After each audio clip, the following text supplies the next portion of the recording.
it also makes it more spooky looking. Totally. But the legend associated with it is people say that if you look it in the face, you can get a brief glimpse of your own death. No, thank you. Don't spoil the surprise. I was like, I'm for sure going to blow myself up. We already know this. Like an actual Looney Tunes character.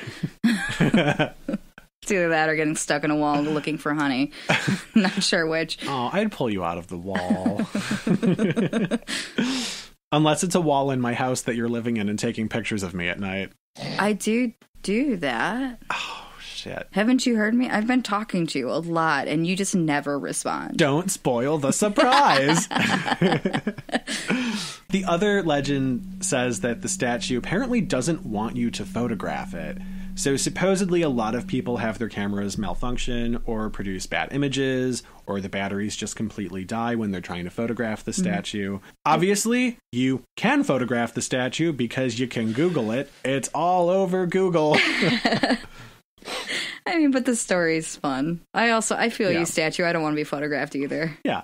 And, maybe some people have gotten images, but, generally, it doesn't like the paparazzi. Yeah. It's like, look, there's enough of me out there. Just look at me later. That's why it's got the robes and the hood on. It said, don't look at me. Yeah. Eternal silence. Shh, you shut your pretty mouth. This isn't in my notes, but I thought that this was really interesting. There is another monument in the cemetery. It's the statue of the Crusader. And it's a totally different depiction. It was made by Laredo Taft 20 years after Eternal Silence was made. And it's got a totally different feel to it, where Eternal Silence is sad and spooky.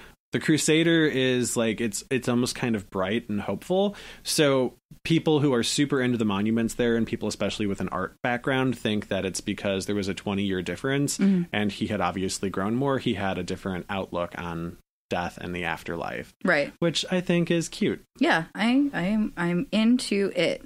Another really big famous monument in Graceland Cemetery is the statue of Inez Clark. And the story goes that she was a 6-year-old little girl who had been struck by lightning and killed during a picnic with her family in 1880. After her death, the family had commissioned an artist to create a statue for her grave. And the statue is a depiction of her sitting down in what is said to be her favorite dress with a parasol.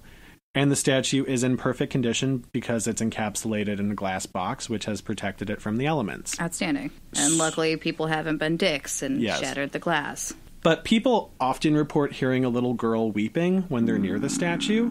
I hate that. And some people also claim to have seen the statue move of its own volition. And according to legend, sometimes Inez will completely disappear from the glass box, especially during thunderstorms, like she's hiding from the thunder. Oh, that's really sad. It is really sad. I quit. Bye. And stop telling me sad stories about kids. Well, but there's cool statues involved. And supposedly, throughout the many years that the statue has been there, there have been just a few guards doing their rounds through the cemetery who have come across her grave to find the box empty, only to return back to that spot later or the next day, and then the statue has returned to the glass box. People also claim to have seen the spirit of Inez running around the cemetery and playing. As long as there's no thunderstorm. Exactly. Yuck, that sucks.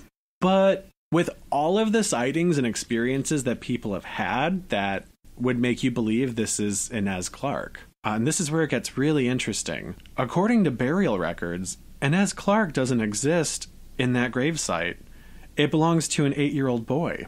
Also, according to U.S. Census records at the time, it kind of looks like Inez Clark never existed at all. Oh. Maybe it's just like a Neil Gaiman book, and it's that kid that lives in the cemetery with all the ghosts. Maybe. What's that book? I can't remember what it was called. Is it Good Omens? No. It was the cemetery. Wasn't it like Graveyard Boy or like something like... I know the one you're talking about. Yeah. It wasn't. Why would I say Good Omens? It's not Good Omens. I mean, he wrote that too. Yeah. A gentleman named Al Walovich was able to track down a letter from 1910 that was from the Clark family, written by the person who would have been Inez's mother. Mm-hmm. And in the letter, it states that the Clark family has 2 daughters, both of whom are still very much alive, and this is well after the statue was placed there. And in correspondence between the family and the cemetery, the Clarks were asked about the statue and the grave, and they had no idea who Inez was or what they were talking about, but noted, quote, "It was a lovely statue." I mean, it looks nice. It's not mine, but... It is. It's a very pretty statue.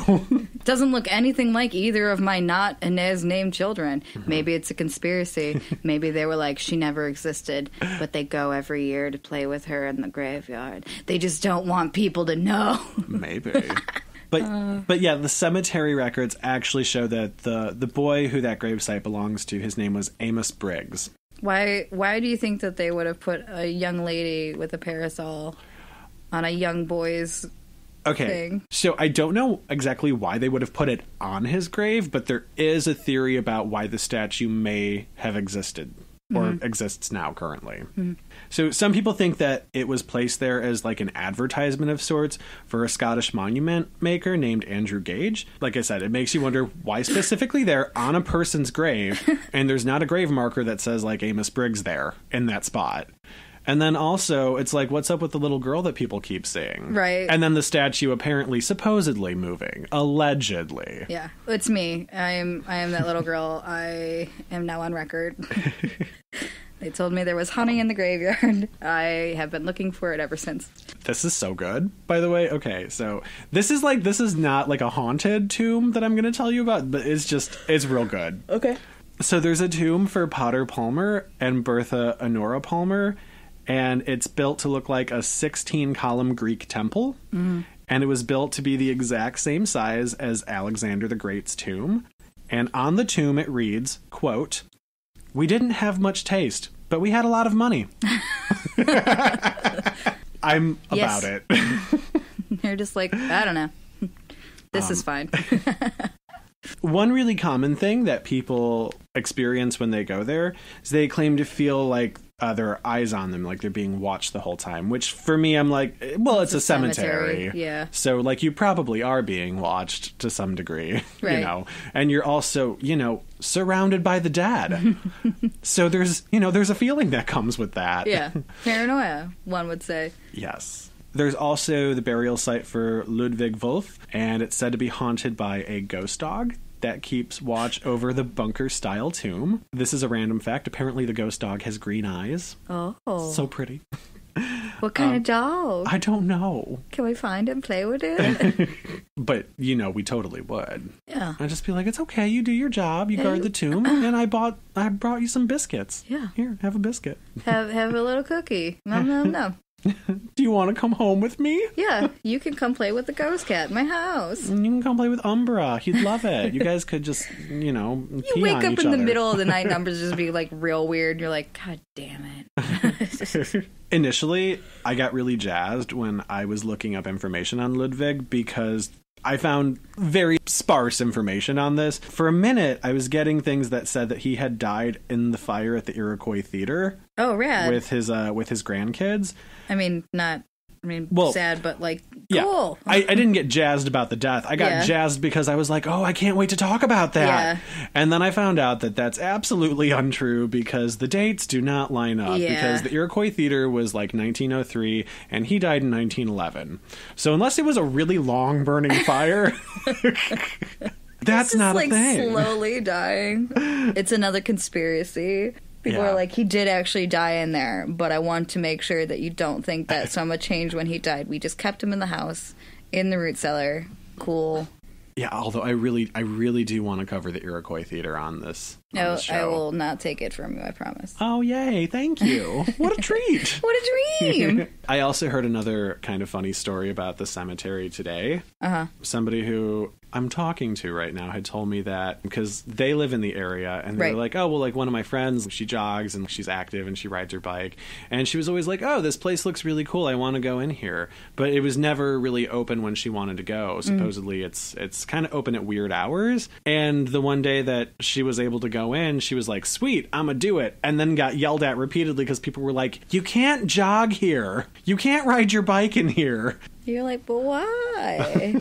They let me do it in other places. You can totally take tours of it, I found out. And the cemetery itself doesn't do the tours. Although if you go to the cemetery when it's open, you can get a map of it. And there's apparently an arboretum there. It's super beautiful. A lot of the monuments are very elaborate. But yeah, there are tour groups that you can go in with that will take you around and tell you the history behind the monuments, but also hopefully some of the ghost stories. Yeah, I think Atlas Obscura might do that sometimes. And I looked on Atlas Obscura after I had looked through so many more articles, and there wasn't anything new on it. It was kind of like a short thing. And I think it only focused on Inez Clark. I don't know that it talked a whole lot about the ghost dog and what people kind of feel when they go in there. Right. But yeah, that's Graceland Cemetery on the north side. Let's go find the dog. Yes! Dog time. It'd be really exciting for me. I'd be like, oh, pet today. The dogs. And it's so close. We can totally go. Yeah, it's easy peasy to get to. Yeah. So you did the true crime this week. So we talked about Neil Gaiman a little bit earlier,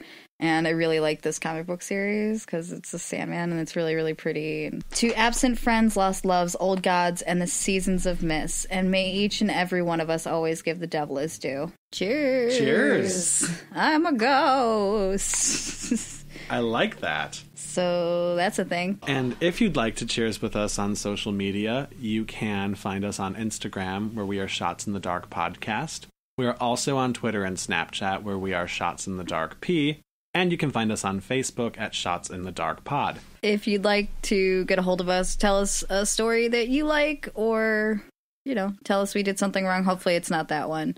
You can get a hold of us at our email at shotsinthedarkpodcast@gmail.com. You can also support us on Patreon. We're retooling it, so cooler things are coming. And if you could take even just 5 minutes to leave us a 5-star rating review on any of your favorite podcast directories, it helps us so much because it helps other people find the show. And with that being said, from both us here at Shots in the Dark Podcast, we hope we've left you shaken. Not stirred. Bye. Bye.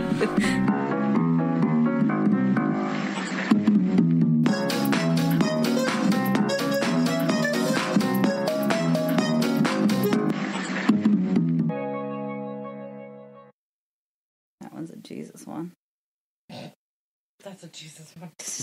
Jesus, take the shot. Take it from my hands. Oh. Jesus is a friend of mine. I have a friend in Jesus.